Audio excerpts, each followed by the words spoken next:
Bonsoir, 10 minutes à partager avec vous sur Radio Sensation pour votre émission du mercredi, l'immobilier en question.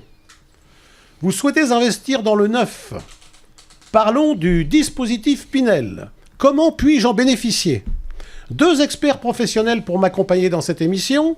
Jacques Cernay, agent immobilier à Bernay. Bonsoir Jacques. Bonsoir Pascal. Xavier Ruher, courtier en prêt immobilier à Bernay. Bonsoir Xavier. Bonsoir Pascal.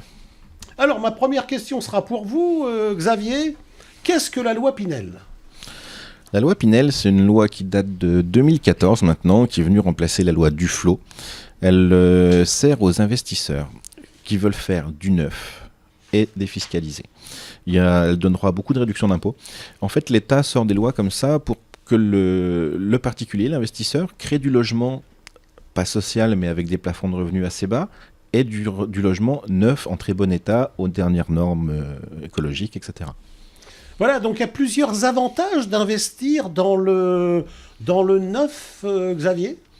En investissant dans le neuf, vous êtes sûr de ne pas avoir de soucis au niveau de l'entretien de votre logement. En tant qu'investisseur, vous n'avez pas trop à vous soucier du bien en lui-même. Il est neuf, il ne peut rien lui arriver pendant toute la durée de location et de défiscalisation. Une fois que c'est défiscalisé, au pire, le logement il a 12 ans, puisqu'on peut défiscaliser au maximum sur 12 ans. Il est encore très récent, en très bon état. Et au niveau des locataires, c'est aussi très bien dans le sens où, comme les plafonds de ressources ne sont pas forcément très élevés, les gens avec des revenus modérés ont aussi une grosse économie à faire au niveau de l'entretien de leur logement, de leur chauffage, etc. Est-ce que ça bénéficie de la RT 2012 ? Oui, obligatoirement. C'est quoi ça, la RT 2012 ? La RT 2012, c'est des normes de construction. Tous les logements neufs qui sont faits depuis le 1er janvier 2013 doivent être aux normes RT 2012. C'est obligatoire. Jacques, en tant qu'agent immobilier, est-ce qu'on s'assure du versement des loyers ? Est-ce qu'on peut bénéficier de réduction d'impôts ? Comment ça fonctionne un peu tout ça ? Alors, les gens qui vous vendent du Pinel sont souvent des promoteurs immobiliers qui vont vous proposer des solutions pour vous assurer du versement du loyer. Les solutions sont un petit peu toujours les mêmes, où vous avez des organismes indépendants qui ont des organismes d'assurance loyer impayés, ou bien maintenant vous avez la garantie Visal dont on a parlé dans une précédente émission. Après, le principe pour simplifier la compréhension pour le consommateur, le Pinel dans le neuf s'adresse surtout à des gens qui payent beaucoup d'impôts, puisque la défiscalisation qui est réalisée est faite en économie d'impôts. Non pas en crédit, mais en économie d'impôts.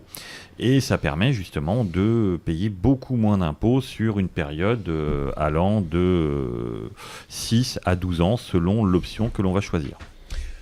Xavier, on accède plus facilement à une offre de prêt dans le neuf que dans l'ancien ou pas ?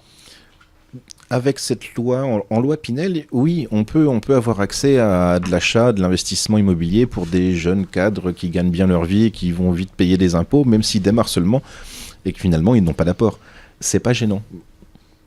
On va calculer l'économie d'impôts, on va calculer la rente aussi du bien. Et les banques vont être très vigilantes, pas finalement sur le dossier de financement en lui-même, elles vont être très vigilantes sur le bien et l'emplacement du bien.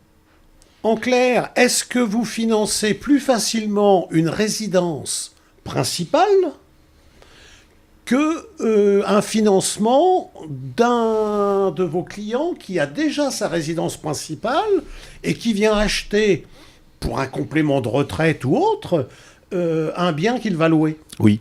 Oh oui. En investissement locatif, ça se finance très facilement du moment que vous êtes propriétaire de votre résidence principale. On va prendre en gros 80% des loyers comme un nouveau revenu qui va venir en déduction du prêt. Donc l'endettement, il monte à peine.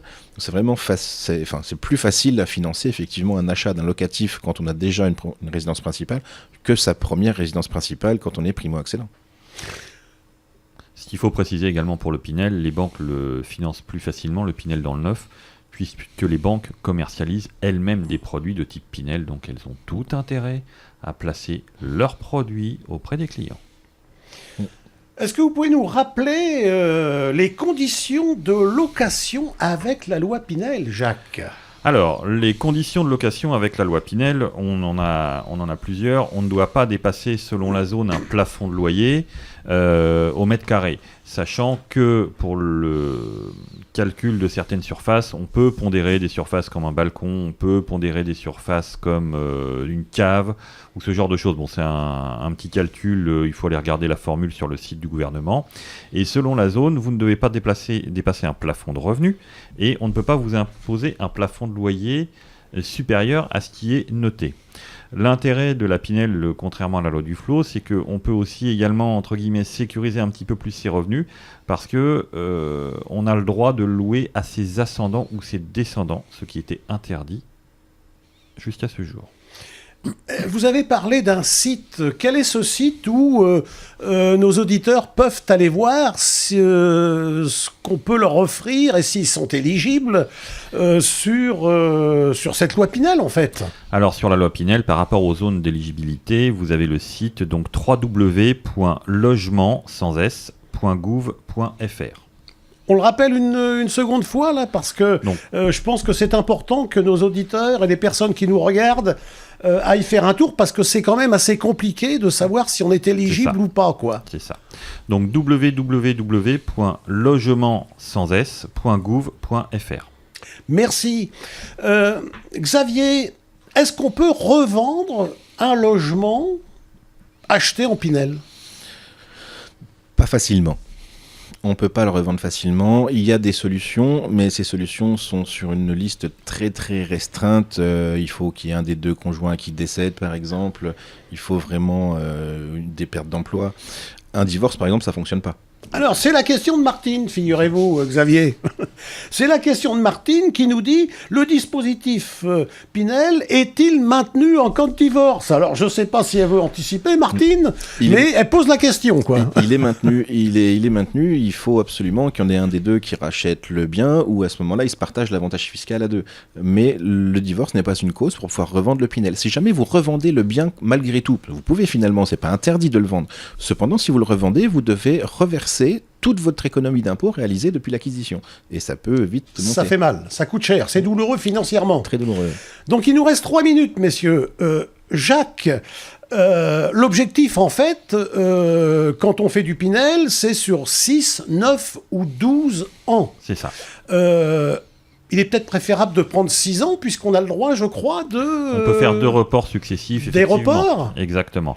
Donc on peut prendre, au démarrage, s'engager sur 6 ans, et puis après, selon l'évolution de la vie, effectivement, si tout va bien, on peut reprendre sur 3 ans, et par rapport aux avantages fiscaux, puisque en 6 ans, la vie peut changer, on peut très bien avoir moins de revenus, et éventuellement, on peut étendre sur 12 ans. Au-delà des 12 ans, donc, on n'aura plus d'avantages fiscaux sur le sujet dans le cadre du Pinel. Et dans les conditions de revente du bien, si on le revend après 12 ans, il faut faire très attention parce qu'il ne faut pas avoir eu de déficit fiscal les 3 dernières années de location. Sur le foncier, en foncier, vous parlez. En foncier, exactement. Donc il faut remplir 2 conditions, en fait. Oui. Soit les 6, 9 ou 12, Oui. et en plus ne pas avoir déclaré un déficit foncier depuis au moins 3 ans, c'est ça? Exactement.